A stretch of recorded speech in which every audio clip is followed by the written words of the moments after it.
രേണു എവിടെ പോയി? രേണുവിനെ കാണാനില്ല എന്ന് വീഡിയോ ചെയ്യാനിരിക്കുകയായിരുന്നു. കുറെ പേരെങ്കിലും രേണുസുതി വന്ന് ബിഗ് ബോസിൽ എന്താ നടക്കാൻ പോണെന്ന് കാത്തിരുന്നുണ്ടാവും.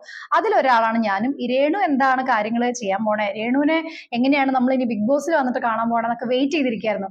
എവിടെ രേണു ഒരു ഫ്രെയിമിൽ ഇല്ലല്ലോ എന്ന് വിചാരിച്ചിരിക്കുമ്പോൾ കിട്ടില്ലൊരു പാട്ട് രേണു പാടിയിട്ടുണ്ട്. രേണു സുധി കളത്തിലിറങ്ങിയിരിക്കുന്നു.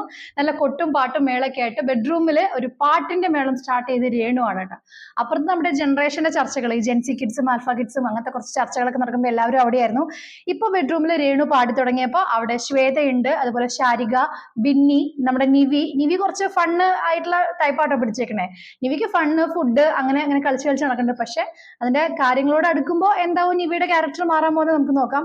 കഴിഞ്ഞ ദിവസത്തെ ഓരോരുത്തരുടെയും പെർഫോമൻസിൽ എടുത്ത് പറയണം, നിവി ഒരു കൊറിയോഗ്രാഫറാണ്, ഫാഷൻ കൊറിയോഗ്രാഫറും കൂടിയാണ്. അപ്പൊ എനിക്ക് മുൻപേ അറിയാട്ടോ, ഒരുപാട് വർഷം മുമ്പ് നിവിയെ പരിചയമുണ്ട്. ഞാൻ ഈ സെൻട്രൽ സ്ക്വയർ മോളിലൊക്കെ പ്രോഗ്രാം ചെയ്യുന്ന സമയത്ത് അവിടെ പെർഫോം ചെയ്യാൻ ഒരു അവസരം ചോദിച്ച് നിവി വന്നിട്ടുണ്ടായിരുന്നു. നല്ല കിടിലൻ ഡാൻസർ ആണ് കേട്ടോ. നിവിയുടെ കാര്യങ്ങളൊക്കെ ഇതിന്റെ ഇടയിൽ പറഞ്ഞു എന്നുള്ളൂ, വേറൊരു ഫേസ് കാണാൻ പറ്റുമെന്ന്. അപ്പൊ ആ ഫണ്ണിന്റെ ടീമിനകത്ത് ഇപ്പൊ നിവി ഉണ്ട്. രേണു പാട്ട് പാടി തുടങ്ങി. രേണു സുധിയുടെ പാട്ടോട് കൂടി അതിനെ കണ്ടിന്യൂഷൻ കൊണ്ടുപോയത് അപ്പാനി ശരത്താണ്.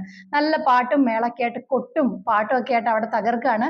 ഹോട്ട്സ്റ്റാറിലെ ലൈവായിട്ട് കണ്ടോളൂ. ജിയോ ഹോട്ട്സ്റ്റാറിലെ ഇപ്പോൾ നല്ല എന്റർടൈനിങ് ആയിട്ട് വരുന്നുണ്ട് കേട്ടോ നമ്മുടെ ഷോ. കാത്തിരുന്ന് കാണാം. മറ്റ് അപ്ഡേറ്റ്സുകളുമായി വീണ്ടും കാണുന്നത് വരെ ദിസ് ഇസ് വിജയശാലിനി സൈനിങ് ഓഫ്.